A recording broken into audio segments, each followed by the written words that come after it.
We got 3 7 o'clock games, 2 of them with ranked opponents. We got number 15 Clemson, who's 3-1, traveling to Florida State, who's 1-4, and get ready for a blowout. Florida State sucks. They might be the worst team in Power 4 football. That's saying something because UCLA and Purdue exist. Florida State has looked god-awful this year. Clemson's favored by 14.5 on ESPN. Kate Klubnik has gone 73-110, thrown for 984 yards, 12 touchdowns, 2 interceptions. Phil Moff has had 43 carries for 342 yards and 2 touchdowns. And Bryant Westco Jr. has had 7 catches for 238 yards, 2 touchdowns. DJU's gone 84-156, thrown for 1,065 yards, 4 touchdowns, 6 interceptions. Lawrence Toafili has had 45 carries for 214 yards and 2 touchdowns. And Ja'Kai Douglas has had 15 catches for 285 yards and a touchdown. Florida State actually loses the series all time, 21-15. Last game did go to Florida State in 2023 in an absolute classic last year, one of the best games of the year.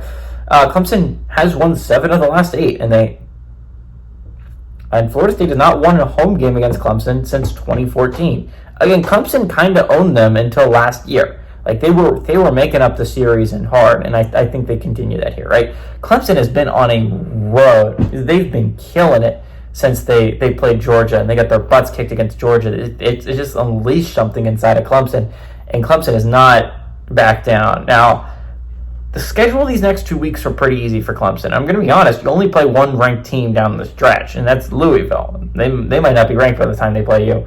Not to say that you don't have some tough opponents. Like, I'm not going to lie, Virginia Tech's a little bit of a scary one on the road. Pitt's a little bit scary. South Carolina's a good football team. Like, there's some chances to get shocked a little bit there. But honestly, Clemson absolutely controls their own destiny to win out. They absolutely have looked like the second best team in the ACC so far. And honestly, if you finish 11-1, even if you don't win your conference championship, I still think that's a caliber football team to make the playoffs. Like, the Clemson Tigers have looked good. They have looked like a playoff caliber football team through these past couple weeks. I think they rock with it here. Again, Clemson's schedule is pretty easy through these next 2 weeks. They play Florida State this one. They play Wake the next. Again, it doesn't really get difficult until about Louisville. So Louisville's the only ranked team they're going to play this year.